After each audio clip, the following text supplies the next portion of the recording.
semua orang-orang hebat mungkin membutuhkan jasanya. Kalau dia nggak ngebangun personal branding, kalau dia nggak mengkomunikasikan skill itu, dia hanya akan berkarir di bidang yang ada kayak gitu. Expertise mereka, keahlian mereka itu mampu terkomunikasikan kepada target market yang tepat kayak seperti itu. At least itu membutuhkan kemampuan untuk ngebangun personal branding. Tanpa kita mengkomunikasikan siapa diri kita, personal branding kita terbentuk gitu, tetapi terbentuk secara organik. Berkarir sebagai content creator seperti itu. Nah, hal-hal seperti itu pentingnya personal branding kayak seperti itu. Karena pada akhirnya orang itu dikenal bukan hanya dari entitas dia, tetapi manfaat apa yang lu berikan terhadap masyarakat secara luas kayak gitu. Tapi kan saya ini kurang begitu perfect untuk disukai. Benar, mungkin pertanyaan seperti itu.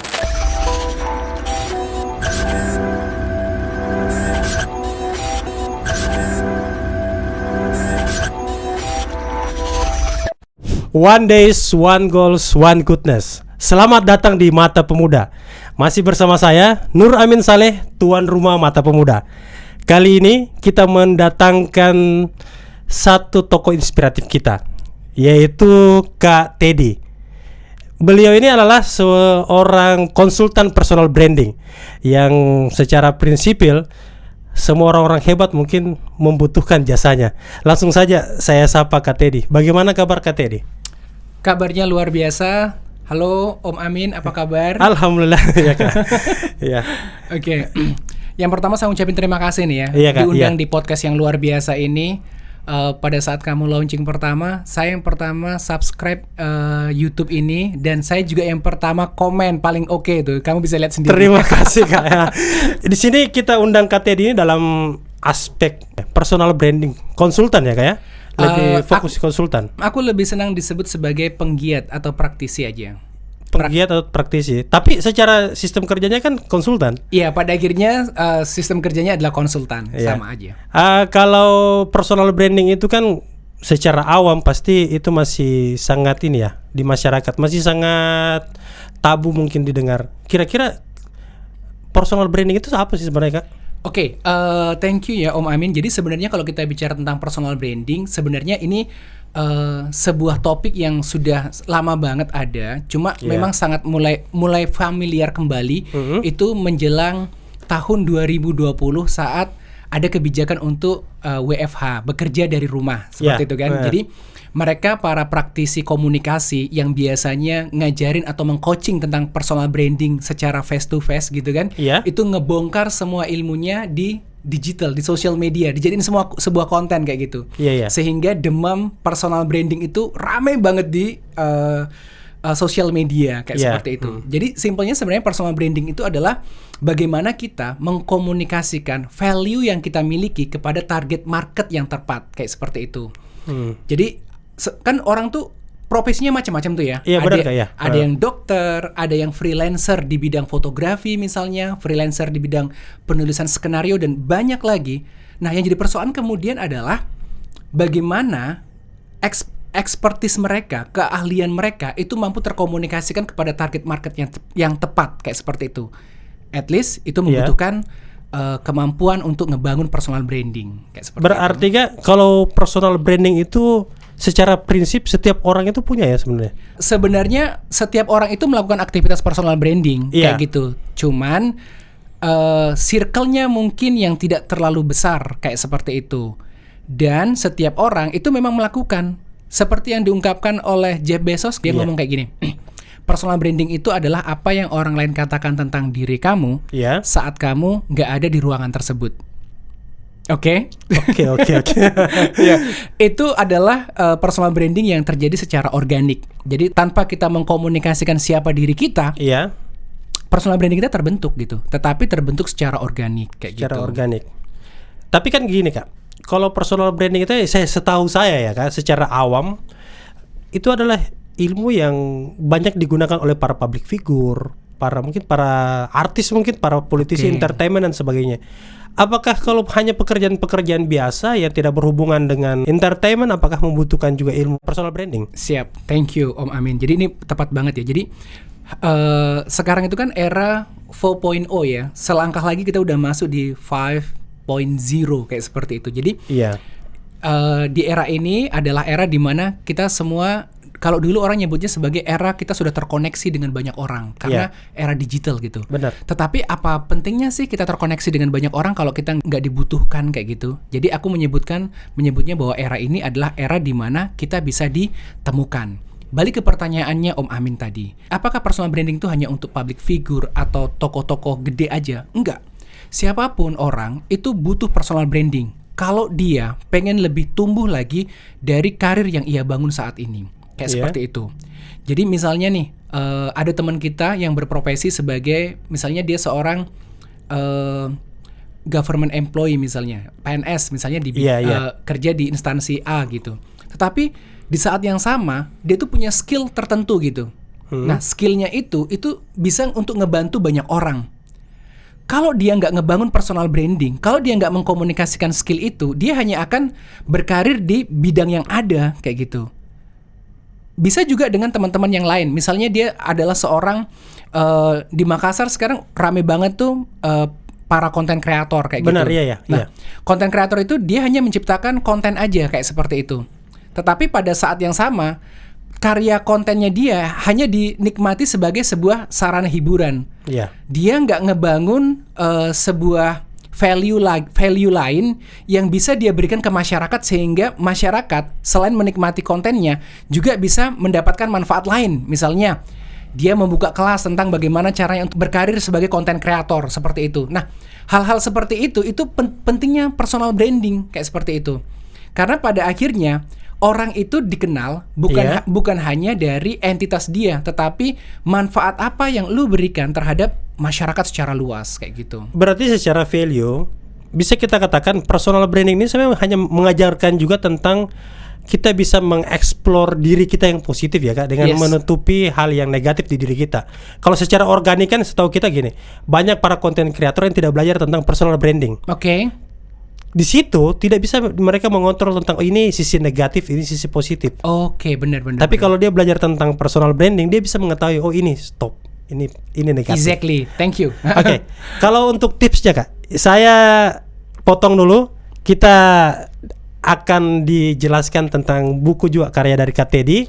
Tapi saya mau gambaran dulu Kak, sebelum kita kuliti buku yang Kak Teddy tulis, yaitu Authentic Millennials.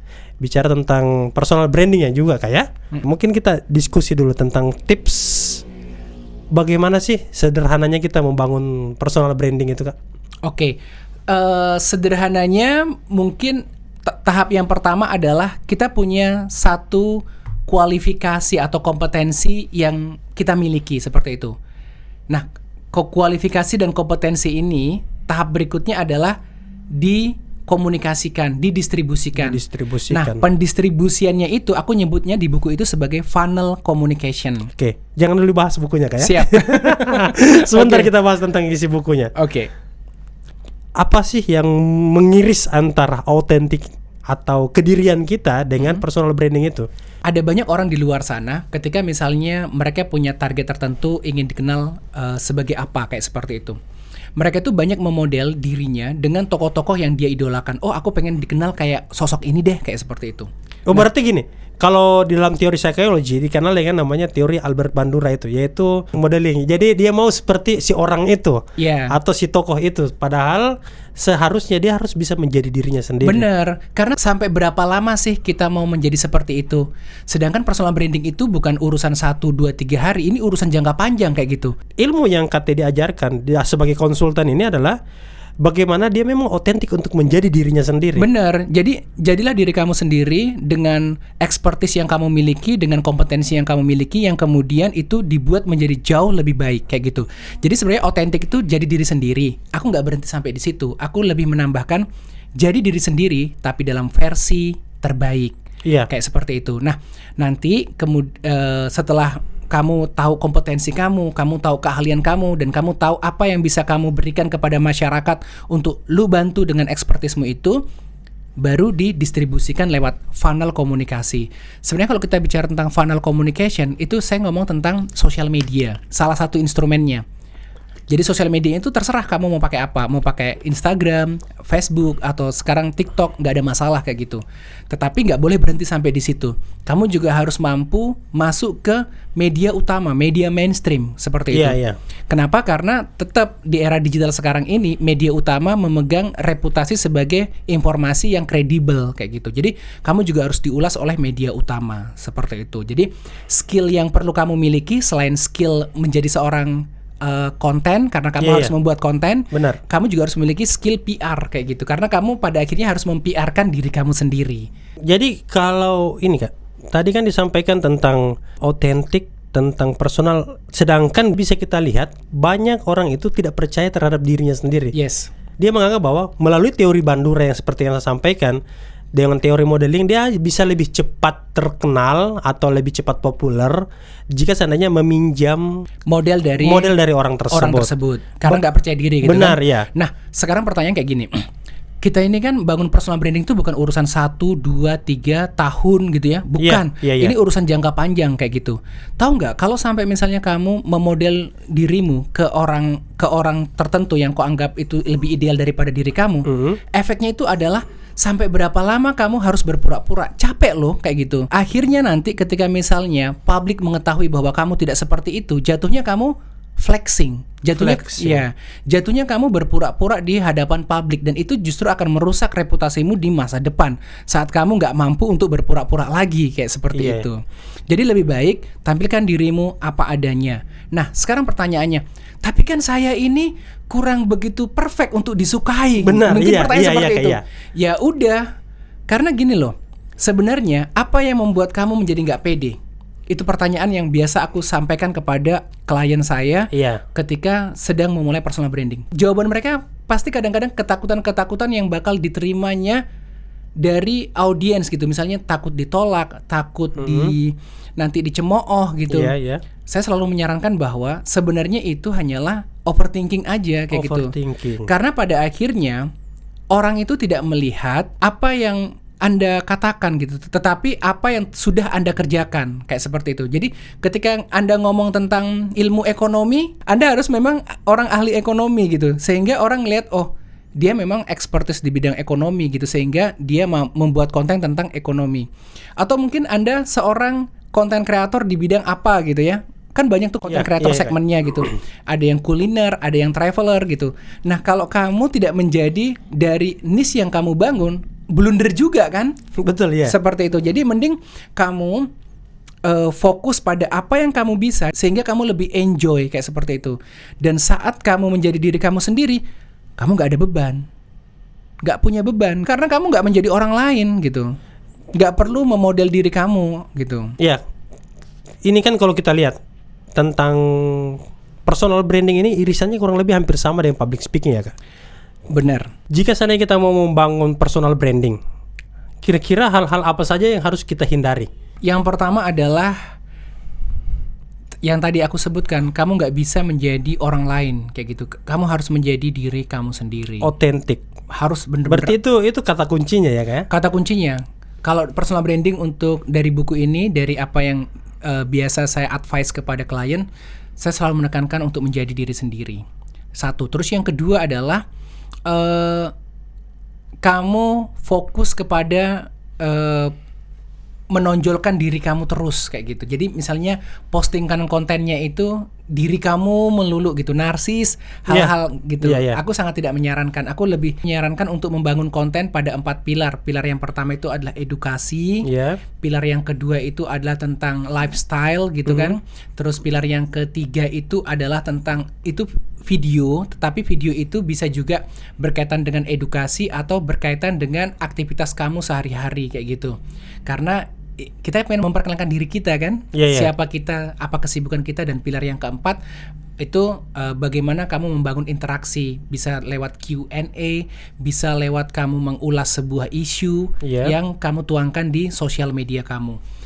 Itu yang kedua. Nah, yang ketiga yang harus dihindari ketika kamu membangun personal branding adalah kamu bertindak tidak sesuai dengan value yang kamu bangun. Contoh, misalnya kamu adalah seorang praktisi di bidang tertentu, misalnya di bidang hukum, Iya. di bidang kesehatan, di bidang akademik, banyak macam lah gitu. Sebisa mungkin kamu tidak melakukan hal-hal yang menyebabkan value kamu itu tercemar dan bisa viral gitu, karena itu bumerang banget seperti itu. Iya, tapi kan gini. Maksud iya. saya menjaga attitude kamu kayak seperti itu. Banyak hari ini tuh orang yang jadi bohong tapi dia viral dan menjadi orang yang mungkin populer.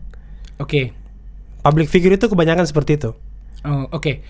Kalau di kelasku, aku sangat tidak merekomendasikan untuk Anda menggunakan hal-hal negatif untuk kebutuhan populer. Berarti ini kan kembali ke individu masing-masing ya, Kak? Bisa ke individu masing-masing, tetapi untuk beberapa klien saya, kalau tujuan fokusnya adalah untuk karir jangka panjang, maka saya lebih menyarankan untuk Anda fokus pada pengembangan diri satu, terus yang kedua membagikan hal-hal yang positif kayak gitu.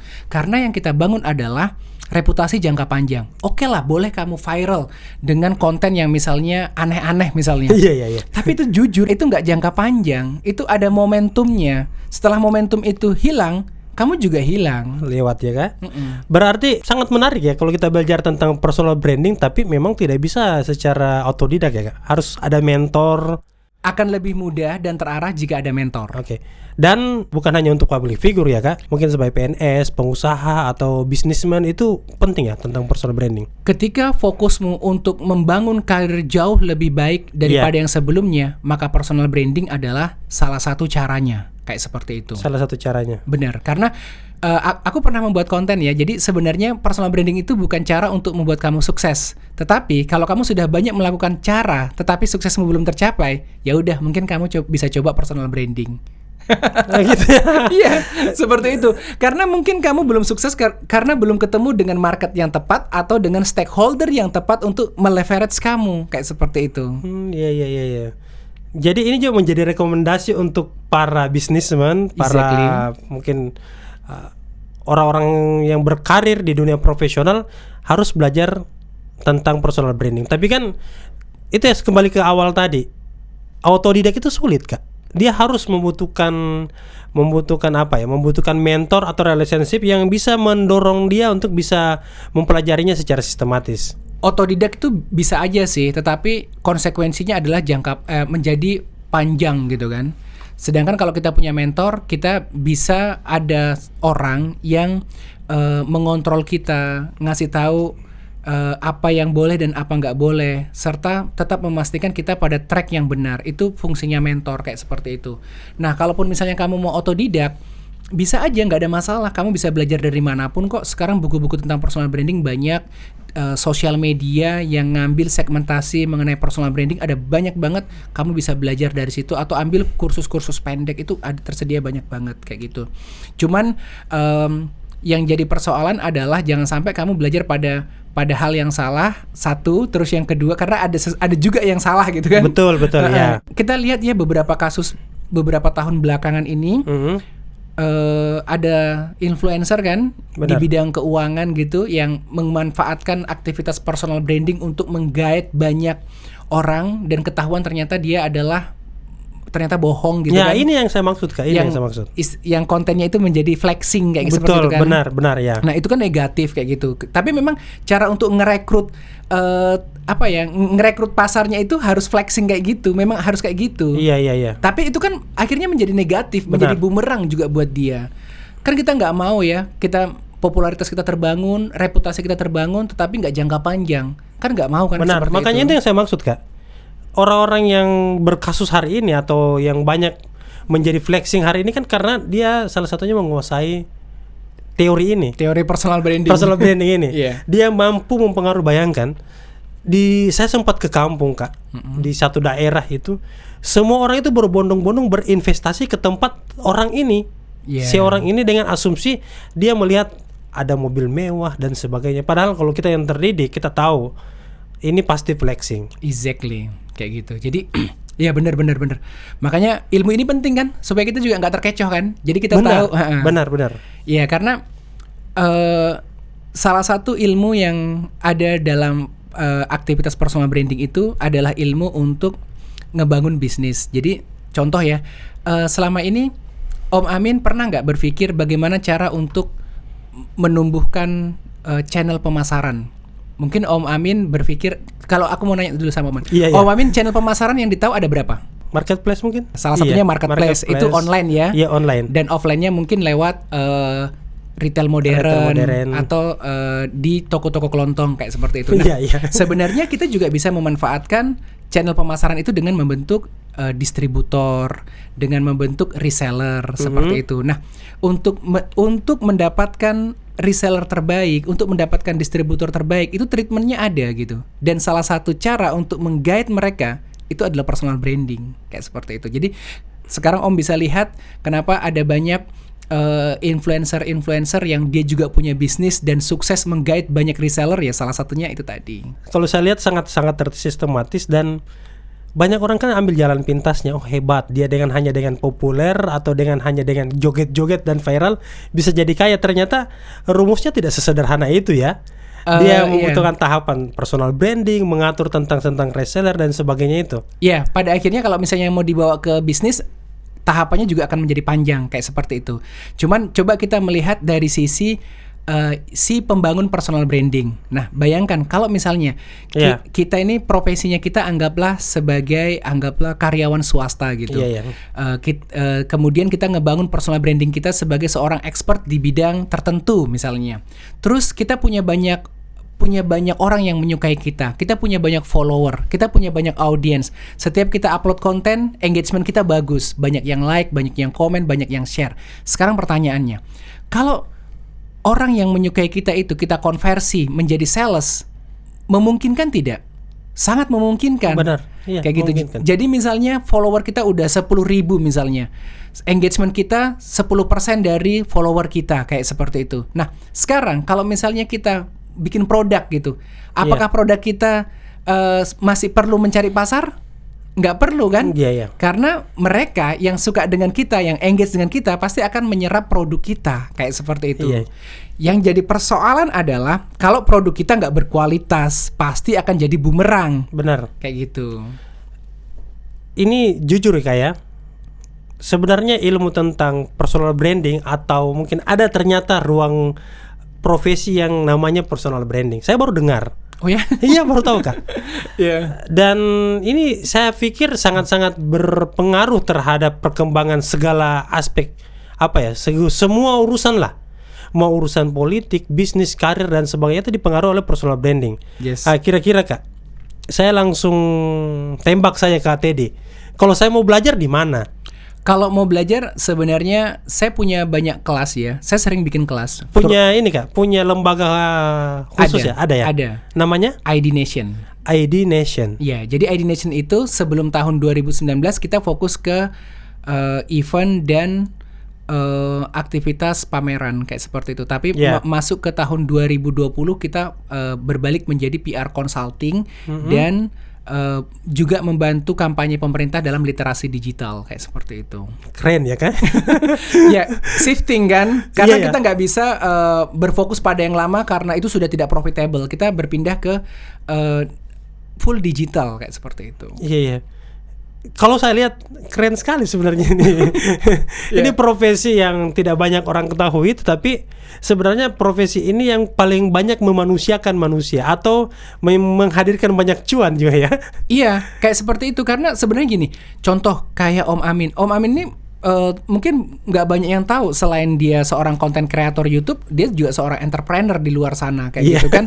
Aku udah sering ketemu dia di luar dalam beberapa meeting kayak gitu. Nah sekarang kalau Om Amin, sebenarnya Om Amin sudah ngelakuin aktivitas personal branding. Tinggal ditunggu aja pecahnya kayak seperti itu. Tinggal ditunggu aja market yang tepat. Tinggal ditunggu aja stakeholder yang tepat untuk ketemu dengan Om dan membangun kerjasama. Amin. Seperti itu kan. YouTube ini juga baru beberapa hari kan, baru beberapa bulan kayak seperti itu. Saya percaya kalau Om Amin konsisten ngebangun personal brandingnya, jadi nanti funnelnya jangan cuma YouTube Om. Om juga bisa memanfaatkan sosial media yang lain yang Om bisa kelola. Ditambah lagi dengan Om juga harus menjadi kalau orang istilah pengamat politik dulu nyebutnya media darling.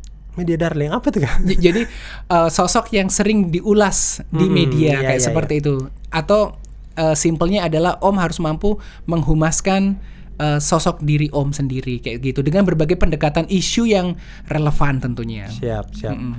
Kalau personal branding Kak, jika kita seandainya hubungkan dengan politik, Oke, sangat dekat ya. sangat dekat.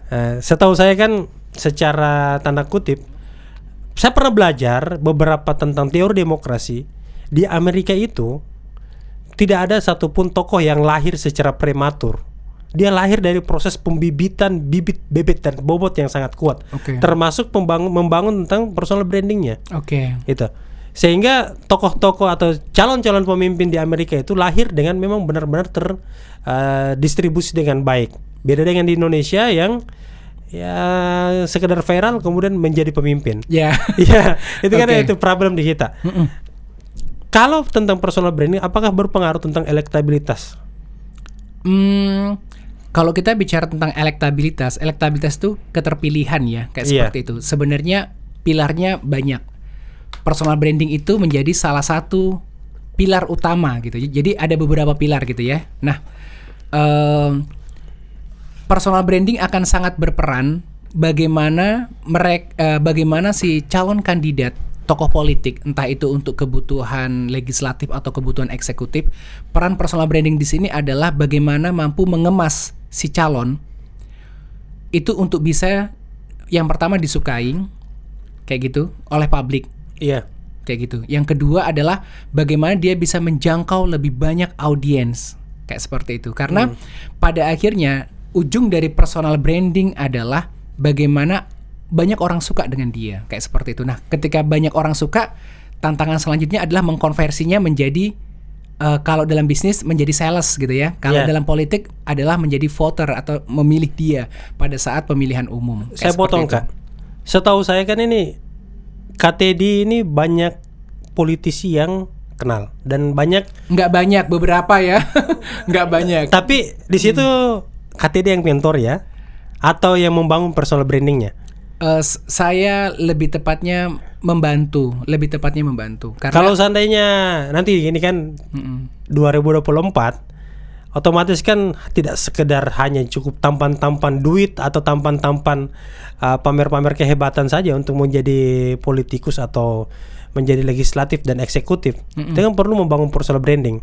exactly. Berarti kalau di 2024 itu peluangnya orang harus belajar personal branding ya kan? Yes, dan kalau sebenarnya kita melihat peta politik saat ini, nonton aja deh di televisi ataupun di sosial media yang ada. Iya.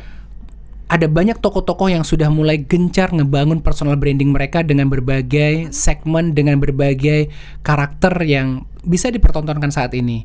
Untuk level presiden saja ya. Iya. Oke, Anda ngambil duit aja di situ sudah ada tokoh yang dengan senang hati menceritakan tentang peran dia dalam kontribusi pembangunan. Ini ngambil ATM ya, kayak seperti itu. Belum lagi Anda buka TikTok, buka Instagram. Saya paham yang ada. Buka TikTok, buka Instagram, ada berbagai macam kegiatan-kegiatan yang itu enak banget dilihat kayak gitu kan. Yang pada akhirnya adalah bagaimana membuat ketertarikan, membangun engagement dengan masyarakat secara luas yang pada akhirnya nanti bisa mereka suka dan bisa memilih dia nanti di pemilihan langsung kayak seperti itu. Tapi personal branding bukannya mengajarkan tentang ini ya, menjadi orang yang kompulsif. Kalau dalam dunia politik, dia lahir mungkin di dalam tubuhnya adalah serigala tapi keluar seolah-olah dia tampan dan sebagainya. Sebenarnya kalau kita bicara tentang personal branding ya, value yang terbangun itu terserah, nggak ada urusan gitu ya. Nggak ada urusan kayak. Mau tujuan kamu positif, mau tujuan kamu negatif itu nggak ada urusan karena pada akhirnya personal branding itu tools. Kalau dia digunakan untuk kebutuhan negatif dia bisa. akan bisa. Untuk kebutuhan positif bisa gitu. Cuman kalau dalam buku Authentic Millennial Branding buku saya atau dalam kegiatan-kegiatan yang saya mentoring, saya selalu memfokuskan untuk ngebangun karir jangka panjang dan itu harus positif kayak seperti itu. Iya. Ada beberapa kebutuhan ya, ada beberapa klien yang dia pengen dibangun personal brandingnya, tetapi untuk kebutuhan bisnis yang ketika aku melihat bisnisnya ini kayaknya ada unsur money game, ada unsur investasi yang kurang bagus, saya menolak gitu. Kenapa? Karena pada akhirnya reputasi dia nanti menjadi pertaruhan gitu. Kalau reputasi klienku rusak, aku juga sebagai consulting mungkin juga akan merasa nggak bagus gitu kan. Dan itu menjadi tantangan buat aku untuk tampil menjadi seorang praktisi personal branding yang ngajarin bener-bener fokus ke hal yang positif gitu. Ini bukan tentang money ore. Aku nggak melihat ini sebagai yang penting ada duit bayar. Saya nggak ngeliat itu. Jadi saya lebih kepada bagaimana ilmu ini difokuskan untuk hal-hal yang baik, ada pertanggungjawaban dan lu bertumbuh gitu, tumbuh dalam jangka panjang. Oke Kak, saya kembali dulu ke politik. Siap. AHY, Anies Baswedan. Nyebut nama nih, nggak masalah. Nggak apa-apa. AHY, Anies Baswedan, Prabowo Subianto, Surya Paloh. Oke. Memiliki public speaking yang luar biasa. Oke. Apakah dia menguasai teori tentang personal branding?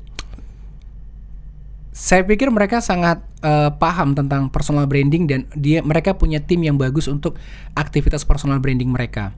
Jadi setiap aktivitas mereka itu memang di kemanapun, di momentum manapun itu ada memang konsultan yang ada tim memang mendampingi ya. Iya, seperti itu. Kita ngambil contoh ya. Jadi bisa dibilang ini Kak, apa yang mereka tunjukkan itu tidak natural. Enggak juga seperti itu. Jadi sebenarnya ini adalah bagaimana mengamplifikasi atau mengatur ya Kak. Ya. Jangan sampai mungkin berlebihan, over dan sebagainya. Atau seperti apa ya? Jadi simpelnya kayak gini, aku menyebutnya sebagai mengamplifikasi atau dalam artian bagaimana apa yang dia lakukan itu mendapatkan banyak ulasan. Itu kalau ngomong di media, gitu ya.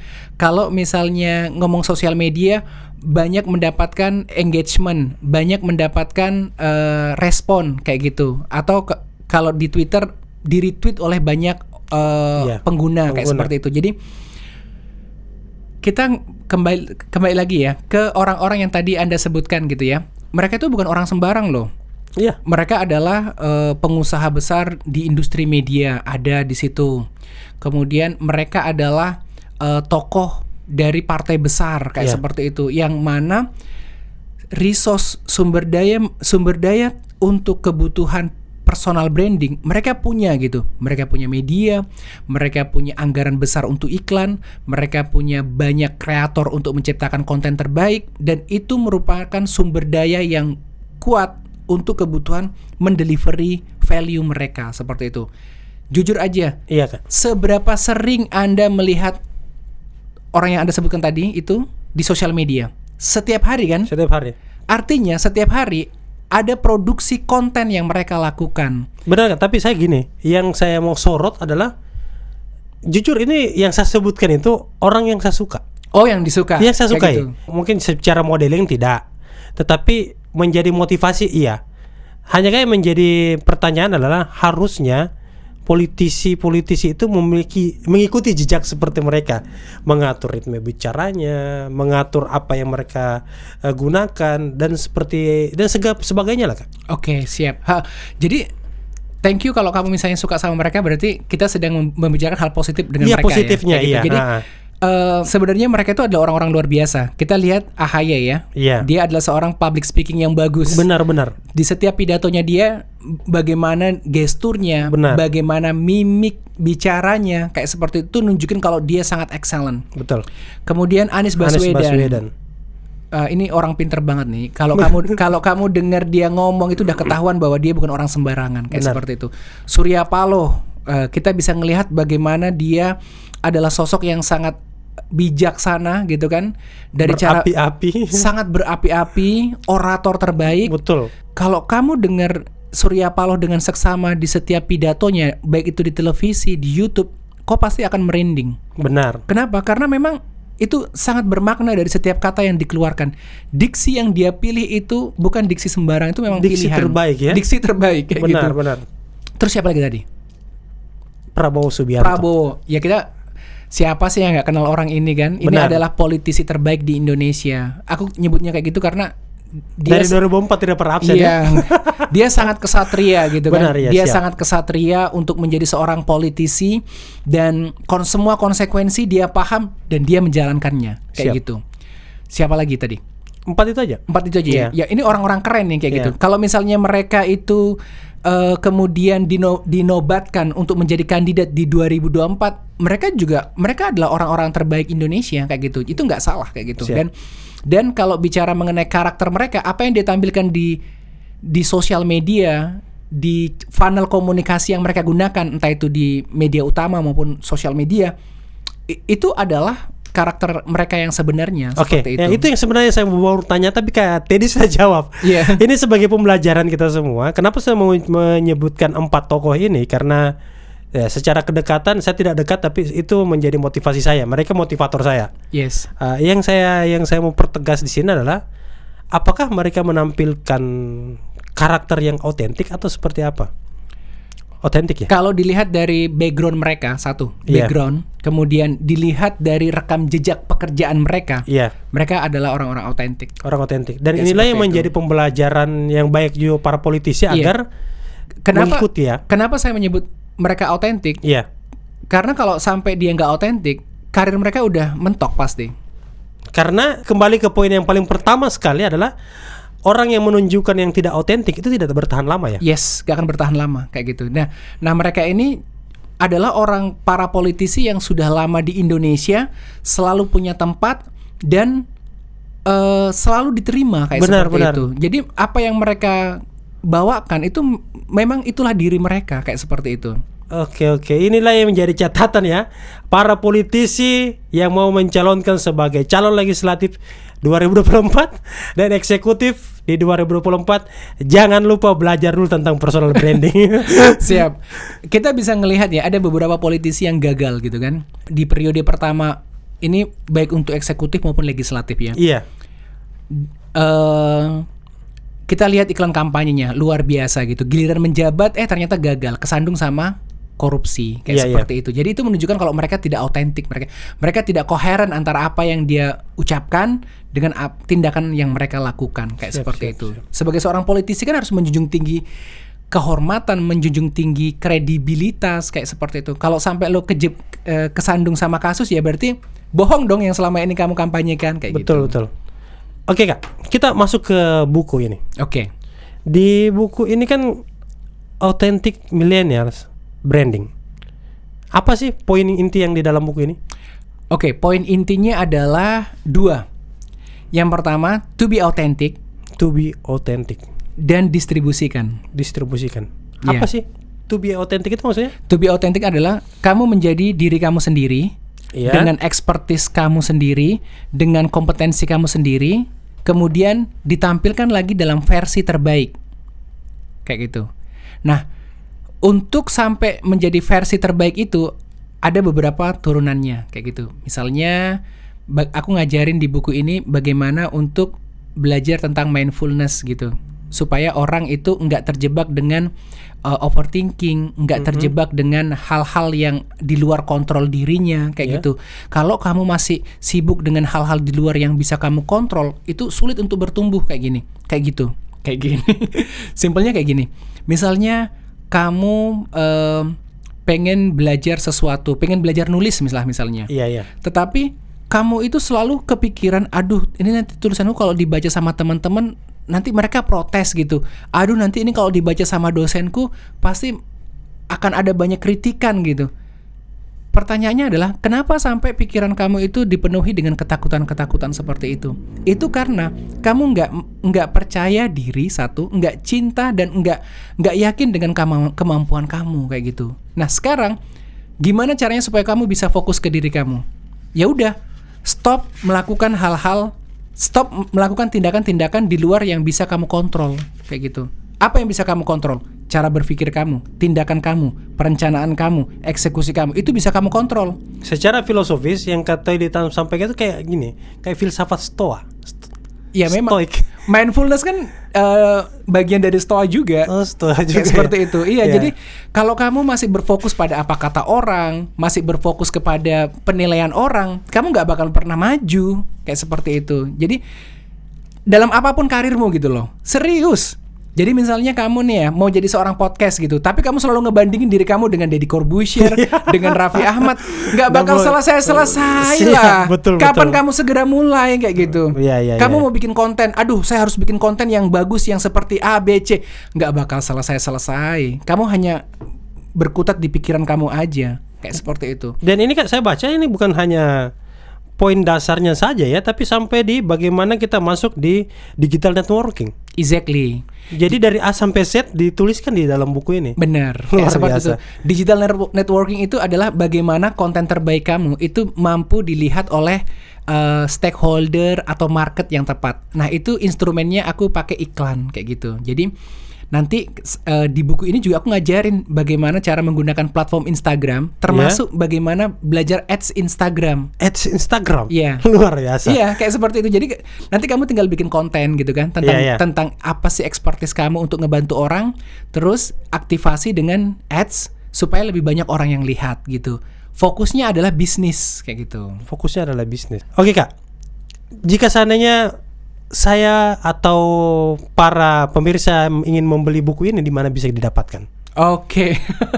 Ini ya, ini bukan endorse ya, tetapi menurut saya ini buku recommended. Ya. Buku recommended sebab sangat penting kita bisa menjadi orang yang otentik. Benar. Sangat penting untuk kita bisa belajar tentang personal branding. Dan di sini sekilas saya baca dari A sampai Z itu diulas, bukan hanya tentang definisi tapi sampai pengaplikasiannya ya. Benar. Sangat detail sih. Kalau mau beli bisa lewat Instagram saya. Instagram? Gitu. Lewat Instagram dan di Apa nama Instagramnya Kak? @teddy.hendratno. Nanti tolong dipasang juga ya. Siap.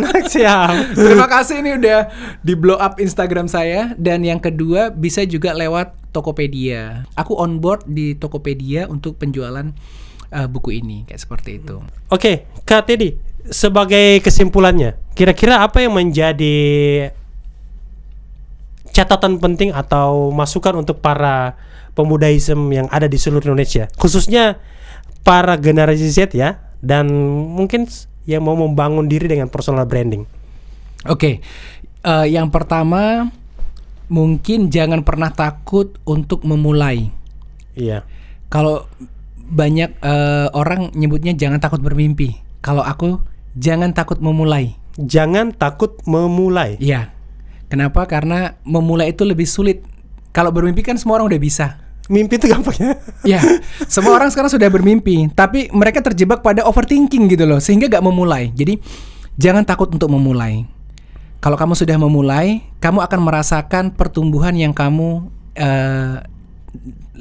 alami kayak gitu. Jadi kamu gak akan pernah tahu di mana kamu salah, di mana kamu benar kalau kamu gak segera memulai. Itu satu. Terus yang kedua, stop memikirkan apa tentang kata orang kayak gitu. Fokus aja ke diri kamu. Saat kamu berani fokus kepada diri kamu, maka di saat itulah kamu bertumbuh. Stoik ya. Itu stoik banget ya. Stoik banget Kak. Oke. Sebab kita hanya memikirkan tentang diri, apa ya, bagaimana kita tetap optimis, abaikan cemo orang lain. Karena asumsinya adalah ketika semua orang mampu memikirkan apa yang terbaik buat dirinya, maka pada saat yang sama kita menciptakan sebuah komunal yang bertumbuh gitu ya. Kayak gitu. Jadi gimana kita mau bisa nolong orang kalau nolong diri kita aja kita nggak bisa.